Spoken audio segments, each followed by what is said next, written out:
ونتوب إليه ونعوذ بالله من شرور أنفسنا ومن سيئات أعمالنا من يهده الله فلا مضل له ومن يضلل فلا هادي له أشهد أن لا إله إلا الله وحده لا شريك له وأشهد أن محمدا عبده ورسوله لا نبي بعده أما بعد فإن أصدق الحديث كتاب الله وخير الهدي هدي محمد صلى الله عليه وسلم شر الأمور محدثاتها وكل محدثة بدعة وكل بدعة ضلالة وكل ضلالة في النار. إخوة الأعزاء rahimakumullah, kita lanjutkan kajian tafsir dari surah Juz Amma yang pada pertemuan kali ini insyaallah kita akan bahas tafsir surat Al-Ikhlas, yang mana surat ini merupakan surat yang sangat agung, surat yang dikatakan oleh Rasulullah SAW ta'dilu thulutsal Quran. Surat Al-Ikhlas nilainya sama dengan sepertiga dari Al-Quran. Nilai di sisi Allah, nilai pahala orang yang membacanya, dan kandungan yang terdapat di dalam surat ini. Karena surat Al-Ikhlas seperti namanya adalah menunjukkan keikhlasan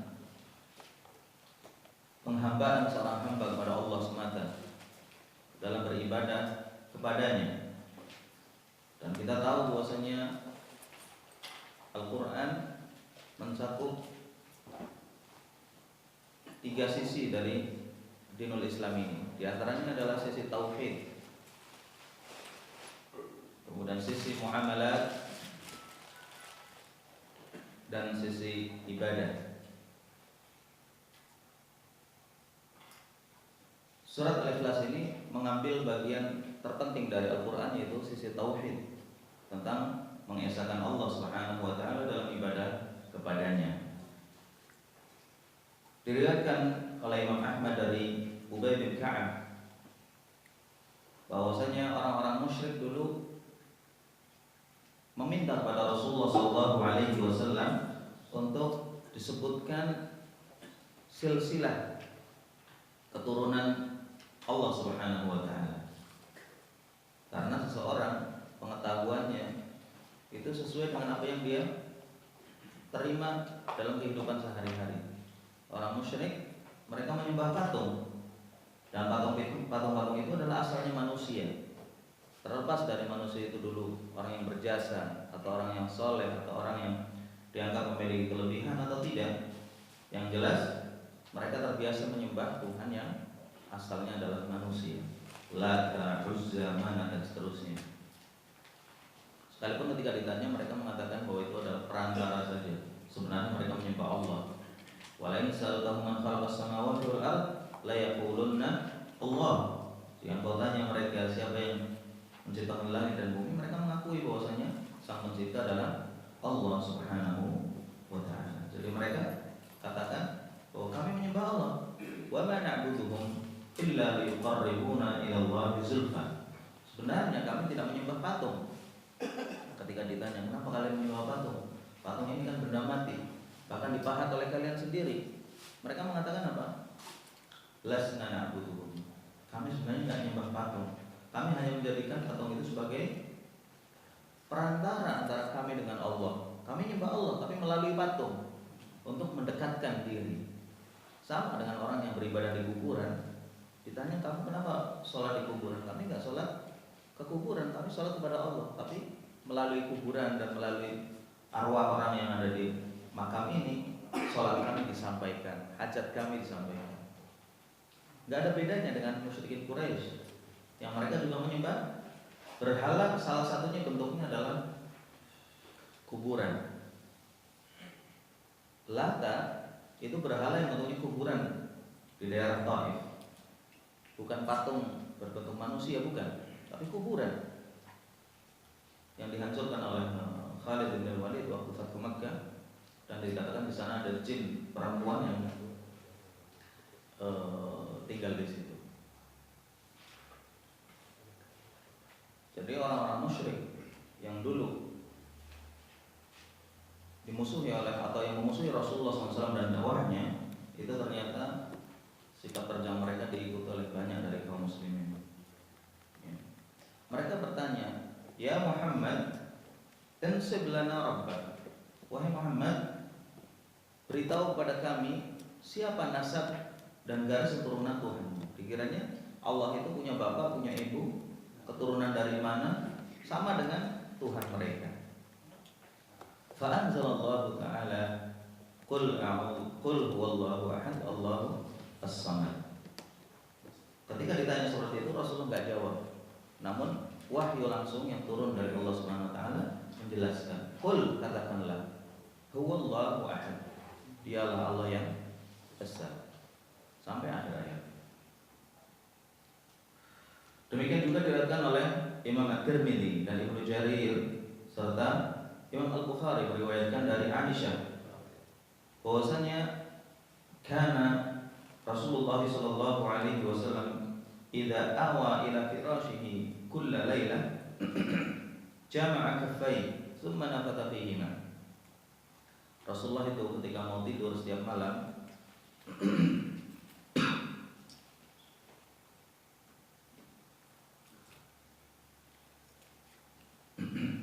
dan beliau beranjak ke pembaringan beliau.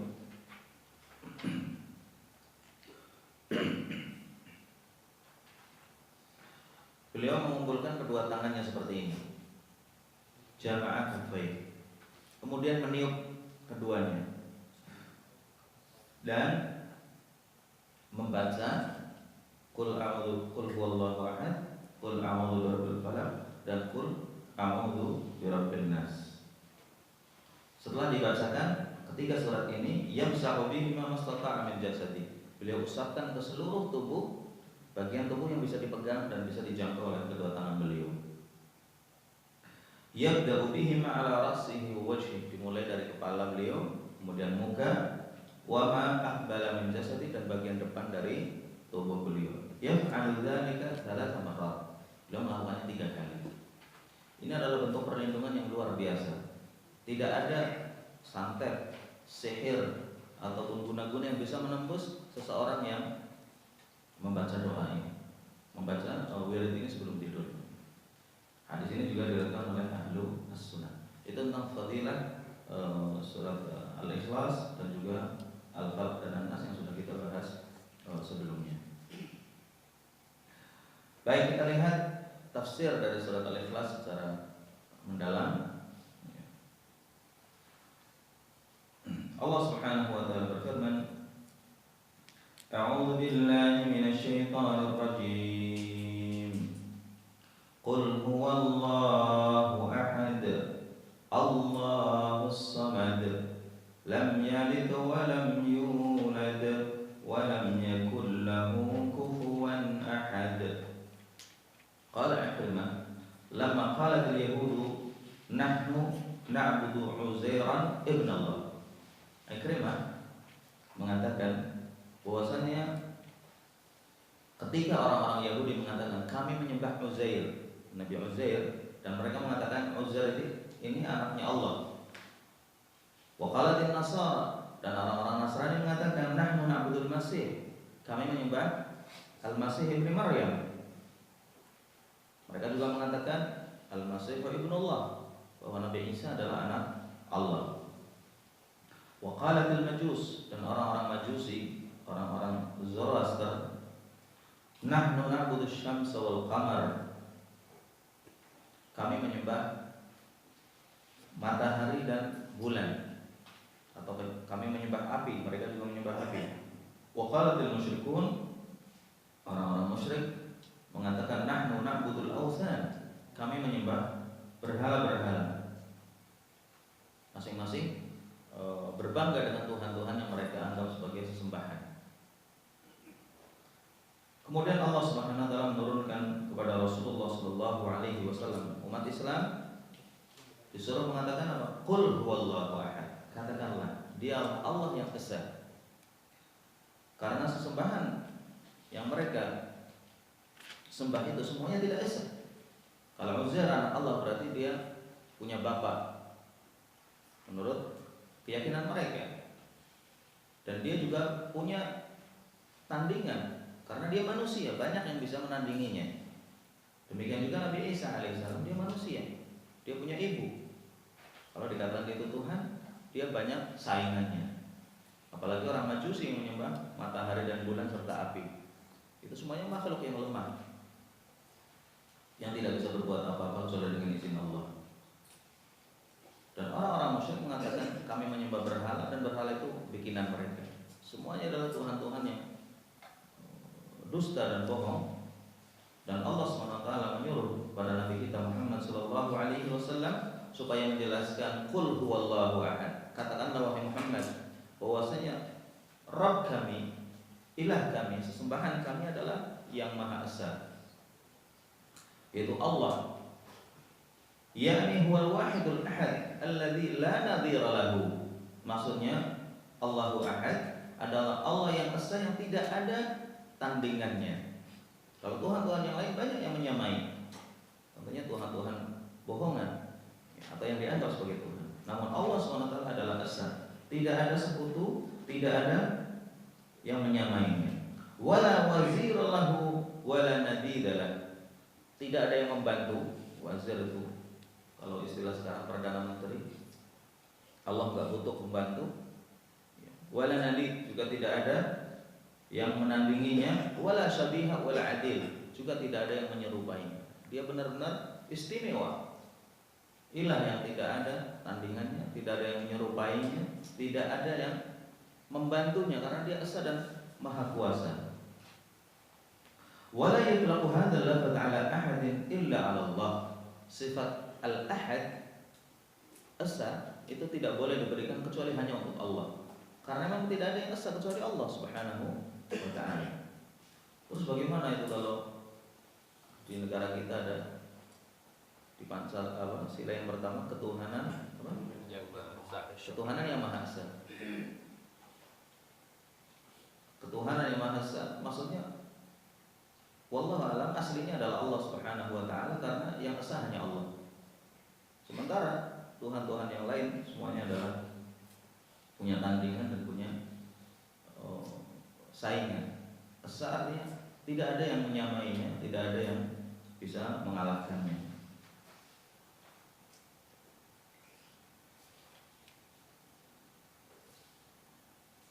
Li'annahu al-kamil fi jami' sifati wa af'ali. Karena sifat al-ahad adalah sifat yang diberikan pada seorang kepada zat yang memiliki kesempurnaan di semua sifatnya. Tidak ada kekurangan, ilmunya sempurna, kekuasaannya sempurna,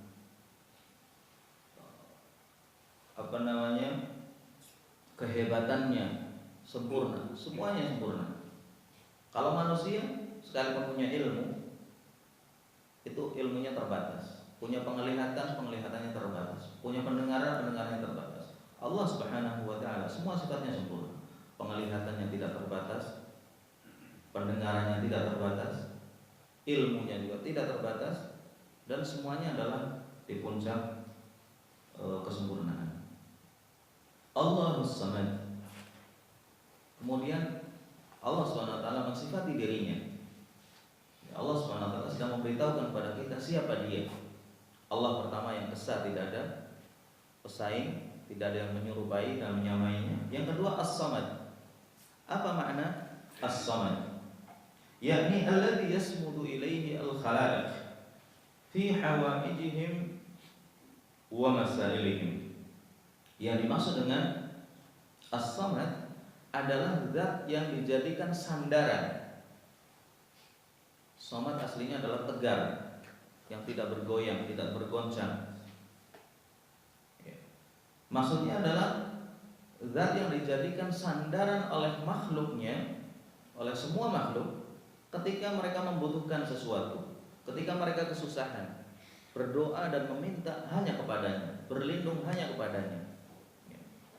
Makanya dalam terjemahan bahasa Indonesia, Allah Samad adalah Allah tempat berlindung. Karena salah satu makna As-Samad memang tempat untuk berlindung. Zat yang sangat kokoh, yang tidak tergoyahkan, dan semua makhluk ketika membutuhkan minta kepadanya dan bersandar hanya kepadanya. Wa tafsir Ibnu Abbas dikatakan as-samad adalah as-sayyid alladzi kamula fi su'dudati atau fi su'dudihi. Tuan yang sempurna dalam kepemimpinannya. Kata-kata samad juga dimaksudkan adalah orang yang sempurna dalam kedudukannya. Wasyarif alladzi kamula fi syarafi. Orang yang luhur dan mulia, yang sempurna keluhuran dan kemuliaannya, tidak punya celah, tidak punya sisi buruk. Wal azim alladzi kamula fi 'azamati. Demikian juga Allah adalah zat yang agung, yang keagungannya sempurna dari segala sisi. Zatnya, sifatnya, kekuasaannya, dan segala sifat-sifat yang sempurna adalah agung di sisi Allah Subhanahu wa taala. Wal halimul ladzi qad kamula fi ilmi. Allah adalah zat yang lembut, yang halus, yang arif dan bijaksana, yang sempurna kebijaksanaannya. Wal alimul ladzi qad kamula fi ilmi. Allah adalah zat yang maha tahu, yang sempurna ilmunya. Wal hakimul ladzi qad kamula fi hikmatihi. Yang bijaksana, Allah zat yang bijaksana dan sempurna kebijaksanaannya, tidak pernah zalim, tidak pernah berbuat aniaya dalam hukum dan putusannya. Wa huwa alladzi qad kamula bi anwa'i syarr was su'dudah. Dan Allah lah zat yang telah sempurna dalam segala keluhuran dan ketinggiannya serta kedudukannya. Wa huwa Allah subhanahu hadhihi sifatu. Dialah Allah Subhanahu wa ta'ala yang maha tinggi dan maha suci, yang itulah sifat-sifat yang ada padanya. La yang bagi illalah. Yang sifat-sifat ini tidaklah pantas kecuali hanya untuk Allah. Sempurna ilmunya, sempurna kebijaksanaannya, sempurna kepemimpinannya, sempurna keagungannya, dan semua sifat-sifat yang mulia yang dimiliki Allah adalah sempurna. Laisa kamitslihi syai' wa laisa lahu kuf. Dia tidak memiliki pesaing dan tidak ada yang menyerupai serta menyamainya. Juga tidak ada yang bisa menandinginya. Subhanahul wahidul qahhar. Dialah Allah yang maha esa dan maha berkuasa. Qahhar yaqhur al-makhluqat, atau yaqhur al-makhluqat, yang bisa mengalahkan dan memaksa makhluknya.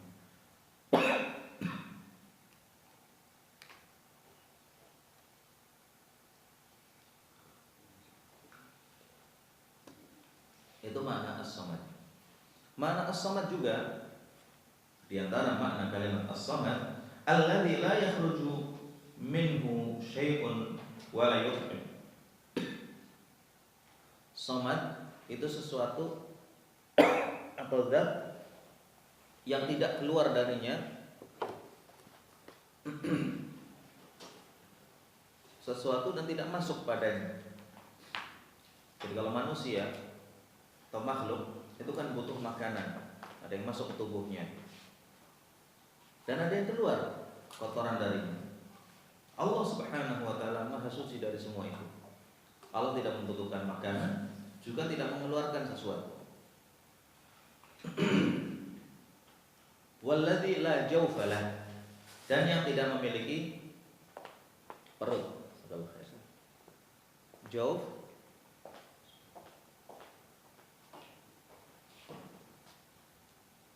perut dimiliki oleh seseorang. Kenapa? Karena dia lemah. Makanya kalau orang puasa dia perutnya kosong, keroncongan dan terus lemah. Karena dia makhluk yang lemah, sehingga membutuhkan asupan makan. Hewan kenapa ada perutnya? Karena butuh makanan. Tumbuhan membutuhkan air dan oksigen. Dan semua makhluk rata-rata membutuhkan makanan dan dia memiliki perut. Makhluk hidup, termasuk jin. Allah Subhanahu wa ta'ala tidak memiliki perut. Yang tidak membutuhkan berarti tidak membutuhkan apa-apa dari yang lainnya. Itu makna as-samad.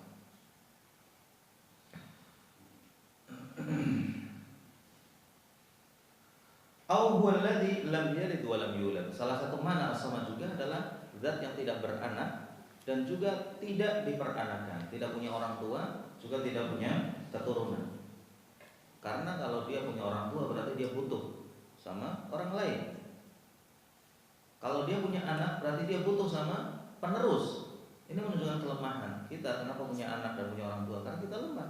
Ketika kecil harus ada yang mengurus, yang memandikan, yang ngasih makan, yang ngasih baju dan seterusnya. Kemudian ketika kita tua, kita butuh anak yang membantu kita, mungkin mengurus kita dan seterusnya. Ini menunjukkan apa? Menunjukkan kelemahan seorang manusia. Allah Subhanahu wa taala tidak punya orang tua sehingga tidak membutuhkan yang lain, dan juga tidak punya anak, tidak perlu ada penerusnya karena Allah Al-Qadim, wal awwal wal akhir. Dialah yang pertama dan terakhir. Yang pertama tidak ada yang mendahuluinya, dan yang akhir tidak ada setelah Allah SWT sesuatu pun. Subhanallah. Berbahagialah kita semua, alhamdulillah, dilahirkan sebagai seorang mukmin yang menyembah zat yang begitu agung, begitu mulia, dan zat yang paling sempurna.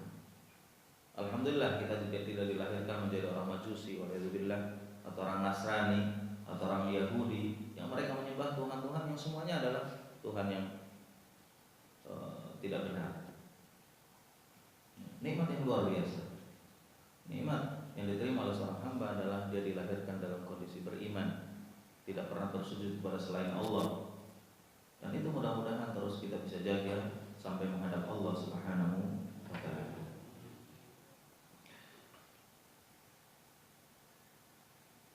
Wa huwa tafsirul jayyid. Penafsiran seperti ini termasuk penafsiran yang bagus, yang ditafsirkan oleh ayat berikutnya, lam yalid wa lam yulad. As-samad di antara maknanya adalah lam yalid wa lam yulad, yaitu zat yang tidak beranak dan tidak diperanakan. Wala sahibah, dan juga tidak punya istri, tidak seperti yang dikatakan oleh orang-orang Nasrani bahwa Allah itu punya istri, yaitu Maryam. Nasallallahu assalam yang hadal mu'taqadat al-batilah. Ya. Ta'ala Allahu amma yasifun. Maha suci Allah dari apa yang mereka sifatkan. Allah tidak butuh apalagi istri. Maryam alaihissalam adalah seorang wanita salehah yang dipilih oleh Allah Subhanahu wa taala, wanita suci yang dipilih oleh Allah Subhanahu wa taala sebagai wanita mulia yang melahirkan seorang nabi tanpa campur tangan laki-laki. Dan Allah mampu, Allah Maha Kuasa. Apalagi sudah ada wanita yang mengandung anak tersebut, yang tanpa wanita pun Allah mampu menciptakan Nabi Adam alaihissalam, langsung diciptakan dengan tangannya yang mulia.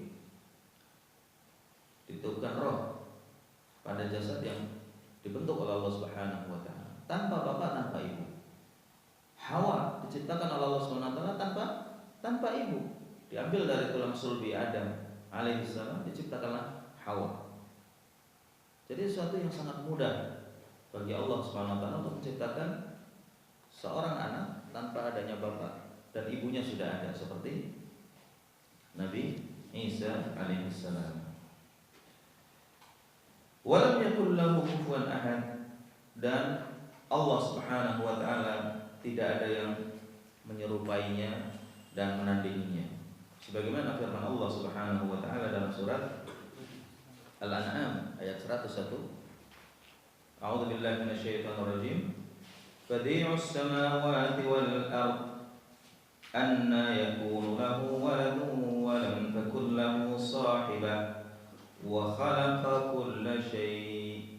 Bahwasanya badi'us samawati wal ard, Allah lah pencipta langit dan bumi. Badi' itu adalah zat yang menciptakan tanpa adanya contoh sebelumnya. Menciptakan sesuatu yang benar-benar baru. Gak pernah ada contohnya, master plan-nya, langit seperti apa, bahan-bahannya dari apa, nggak ada. Allah ciptakan dari awal seperti itu. Bumi juga seperti itu. Kalau orang bisa membuat mobil, ada contoh sebelumnya. Mungkin ada yang bikin mobil sebelumnya kemudian dimodifikasi lebih canggih. Komputer juga seperti itu, rumah juga seperti itu. Semuanya manusia rata-rata ada contoh-contohnya. Ima contoh langsung yang sudah ada, atau dia meniru seperti orang bikin pesawat itu meniru burung, dan seterusnya dan seterusnya. Mereka ada minimal gambaran sebelumnya dan contoh sebelumnya, apalagi yang dikembangkan seterusnya sampai seperti zaman sekarang. Allah Subhanahu wa taala menciptakan langit dan bumi tidak ada contoh. Sebelumnya nggak ada langit, sebelumnya nggak ada bumi. Sehingga Allah benar-benar menciptakan sesuatu yang baru. Anna yakunu lahu walad? Bagaimana Allah memiliki seorang anak? Walam takul lahu sahibah. Demikian juga Allah tidak memiliki seorang istri. Wa khalaqa kulla syai'. Sementara Allah sendiri yang menciptakan semuanya. Apa masuk akal seandainya Allah menciptakan wanita, kemudian wanita itu jadi istrinya? Gak masuk akal. Secara nalar gak masuk akal keyakinan seperti itu. Tapi dasar syaitan pintar memasukkan keyakinan yang sangat naif ini kepada hati-hati orang-orang yang lemah, sehingga mereka meyakininya. Kalau orang Kristen berpikir, bagaimana Allah menciptakan makhluk, kok makhluk itu jadi istrinya? Betapa hinanya Allah waliyadzubillah menurut keyakinan mereka.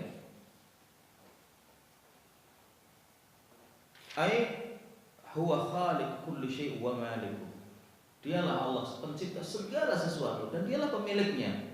Fa kaifa yakunu lahu min khalqihi nadhirun yusamihi aw qaribu bidzat qaribun yudani. Bagaimana mungkin Allah Subhanahu wa taala memiliki makhluk yang kemudian makhluk ini menyainginya? Istri itu kan pesaingnya suami, pasangan sejajar. Biasanya suami istri itu dia sederajat, artinya minimal sama-sama kedudukannya adalah tinggi. Kalau dia manusia, ya istrinya manusia. Ketika hewan, ya pasangannya hewan. Nggak mungkin ada manusia istrinya hewan misalnya, atau kebalikan. Kalau Allah Subhanahu wa taala zat pencipta segala yang ada di muka bumi ini, yang makhluk yang ada di langit dan di bumi ciptaannya, bagaimana mungkin Allah menjadikan salah satu dari makhluknya itu disamakan dan disedarkan dengan dirinya menjadi istri? Ya. Au yudani, atau salah satu makhluk itu menjadi derajatnya naik mendekati Allah Subhanahu wa taala. Ta'ala wa taqaddasa wa nazzah wa tanazzah. Maka maha suci Allah, maha tinggi Allah, dan Allah Subhanahu wa taala terlepas dari semua tuduhan yang kecil itu. Nas'alullah as-salam wal afiyah. Kita mohon perlindungan dari keyakinan yang menyesatkan. Ya, itu makna secara agak detail dari surat Al-Ikhlas ini, yang tentunya kita sering membacanya dalam salat-salat kita, ya, bahkan kita sering menjadikannya sebagai wirid. Dengan mengetahui makna dan kandungan dari surat ini, maka insya Allah kita semakin yakin dan semakin bertambah keimanannya. Amin ya rabbal alamin. Kalau ada pertanyaan seputar ayat, silakan. Ustaz, Rasulullah SAW kalau kan sebelum tidur baca itu 3 kali ya, atau sambil tiduran atau sambil duduk? Boleh dua-duanya. Kalau di sini awal firashi berarti Rasulullah sudah sambil tiduran, ya, sambil membaca, kemudian beliau pegang atau diusap bagian tubuh yang beliau mampu memegangnya.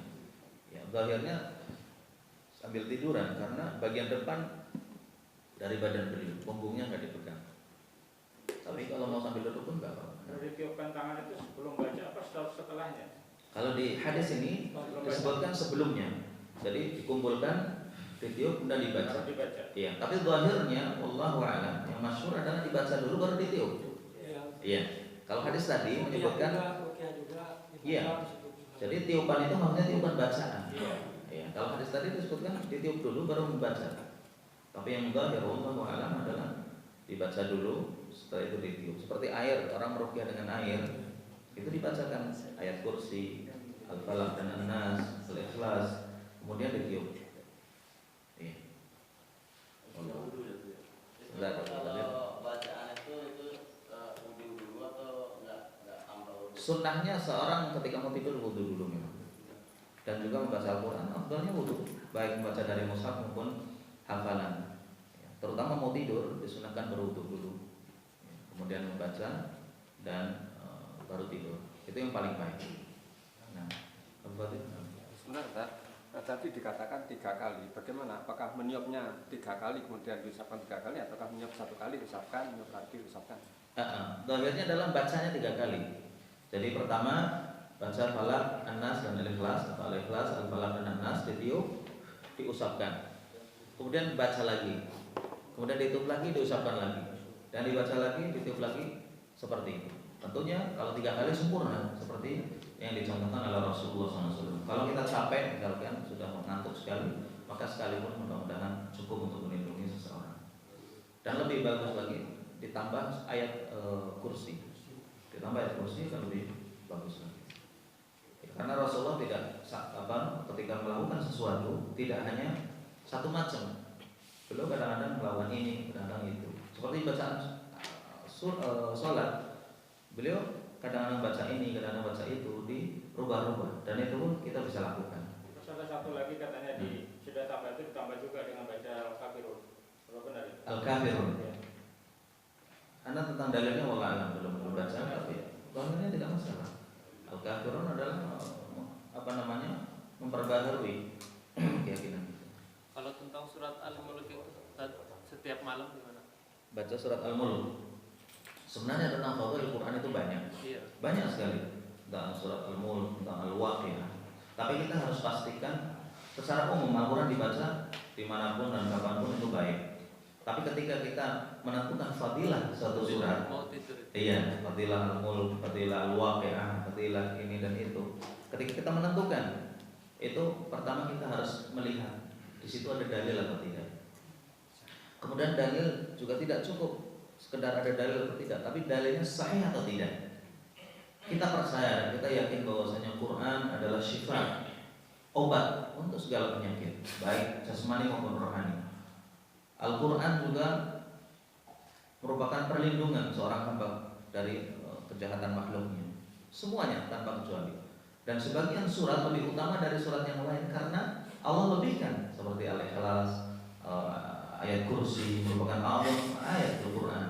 Ayat kursi merupakan ayat yang paling mulia dan paling agung dalam Al-Quran, dengan hadis dari Rasulullah SAW dan keterangan dari beliau dan yang lainnya. Nah, ketika ada Al-Mulk misalnya, atau Al-Waqiah atau yang lainnya, maka kita harus teliti dulu. Jangan disebarkan ke orang, jangan diajarkan ke orang kecuali kita yakin benar bahwa apa yang kita dapat ini benar bersumber dari Rasulullah SAW. Kalau tidak ada dalil yang sahih dari sabda Rasulullah SAW dan kita belum mendapatkannya, maka antum sampaikan sebagai sebuah pengalaman. Karena ayat-ayat ruqyah, ayat-ayat yang digunakan untuk ngobatin jin, itu juga itu dari pengalaman. Rata-rata dari pengalaman, bukan ada dalilnya. Kenapa harus baca ini, baca itu? Enggak. Dicoba. Oh, ayat ini berkaitan dengan sihir. Ayat ini berkaitan dengan gangguan jin. Ayat ini berkaitan dengan pertempuran antara Nabi Musa dengan tukang sihirnya Fir'aun. Ketika dibaca itu berfaedah untuk mengusir jin. Enggak apa-apa. Dijadikan ayat sebagai ayat ruqyah. Sahabat yang mengobati kepala suku yang dari sengatan ular atau binatang berbisa itu menggunakan Al-Fatihah. Kemudian Rasulullah SAW bertanya, "Wa ma yudrika annaha ruqyah?" Dari mana kamu tahu kalau Al-Fatihah itu bisa untuk meruqyah? Ya istihad sahabat saja. Beliau coba dengan keyakinan yang mantap kepada Allah SWT dan kandungan surat Al-Fatihah yang begitu mulia digunakan untuk mengobati dan memohon kepada Allah untuk menyembuhkan si kepala suku itu. Sembuh. Dan dia nggak tahu kalau itu untuk ruqyah bisa. Ternyata sembuh. Dan ini menunjukkan bahwasanya masalah ruqyah itu bukan tauqifi.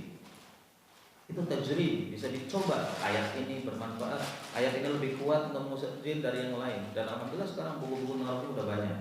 Di antaranya ditulis oleh Syekh Salam Bali dari Mesir, dari masyayikh di sini, Syekh Sadhan, dan banyak. Bahkan ulama banyak yang meruqyah tidak lebih dari Fatihah. Hanya menggunakan surat Al-Fatihah sudah jin keluar. Karena luar biasa. Fa'dilu nisfal Quran. Al-Fatihah itu sama dengan setengah dari Al-Quran. Yang penting keyakinan kita kepada Allah kuat, ya, dan mohon pertolongan kepada Allah dengan sesungguhnya, maka insya Allah jin itu akan keluar. Dan jin gak akan tahan melawan ayat-ayat Allah Subhanahu wa Ta'ala. Berarti di sini menjelang tidur itu cukup dengan 3 surat itu aja tuh. Iya, kalau yang dicontohkan oleh Rasulullah itu. Tapi kalau mau ditambah dengan ayat lain nggak apa-apa. Seperti pakai ayat kursi misalnya, karena ada riwayat tentang ayat kursi. Ketika seorang membaca ayat kursi dikatakan seperti dilindungi oleh besi yang sangat kuat, tidak bisa ditembus. Ya. Wallahu a'lam. Nah, Kalau al-mulk Ustaz ada hadisnya kalau masalah 30 ayat. iya, iya, al-mulk ada hadis keutamaan al-mulk. Nah. Dan fadhail Quran itu tidak berakhir. Al-Quran semuanya mulia. Cuman banyak sekali hadis-hadis palsu dan lemah tentang keutamaan Al-Quran juga. Terutama keutamaan suara Al-Quran. Karena orang yang bikin hadis palsu atau lemah itu mereka punya tujuan yang berbeda-beda. Di antara tujuan orang buat hadis palsu adalah targhib fil Quran. Ada yang tujuannya baik, yaitu membuat orang cinta sama Al-Quran. Makanya bikin hadis tentang Yasin, biar orang senang sama surat Yasin. Mereka mengatakan Yasin qalbul Quran. Kalau Rasulullah katanya, Rasulullah bersabda bahwa Yasin adalah jantungnya Quran. Ini hadis palsu, tapi tujuannya baik. Nah, tujuan baik tidak bisa dengan segala cara memalsukan hadis, nggak bisa. Sama dengan al-badinjah syifa'un likulli da'. Itu tujuannya biar dagangannya laris. Orang yang suka muludan juga bikin hadis, man azzama maulidi fa huwa ma'i fil jannah. Sama. Nanti semua orang bikin hadis. Padahal ancamannya besar, berat bagi orang-orang yang membuat hadis palsu.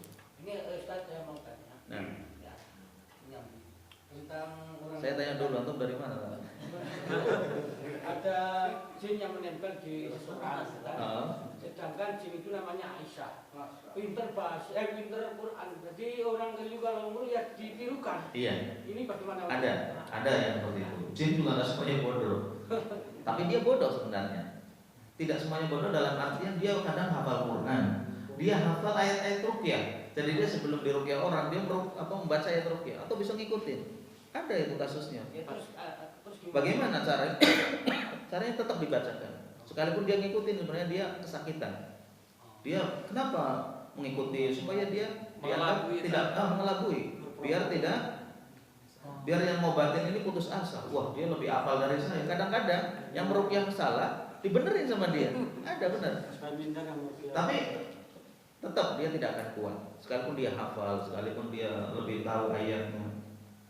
Ya, seperti jin atau setan yang mengatakan bahwasanya barang yang baca ayat kursi maka tidak akan diganggu oleh jin atau setan, maka dia itu hafal ayat kursi. Jin yang bohong sama Abu Hurairah radhiyallahu anhu itu, ya, faqad sadaqta wa huwa kadzub, kata Rasulullah. Dia telah jujur padamu padahal dia berdusta. Ya. Jadi enggak masalah kalau jin ada yang pintar baca Quran, ada yang hafal, ada yang tahu agama. Kadang-kadang diceramahin itu yang ngobatin sama dia karena dia lebih pintar. Tapi tetap dia nggak akan kuat ketika dibaca terus itu nggak. Memang kesurupan atau ya orang yang terkena gangguan jin itu juga bertingkat seperti penyakit. Flu ada yang ringan, ada yang berat, ada yang sampai kronis, ya kan? Mah juga seperti itu. Semua penyakit. Jin juga bertingkat. Ada yang baru dibacain Al-Quran satu ayat sudah pergi karena dia lemah. Ada yang kuat sudah dibaca bolak-balik sampai yang baca pusing, dia nggak keluar karena kuat dia. Ya. Jadi memang tingkatnya berbeda-beda. Tapi seorang rafi jangan putus asa.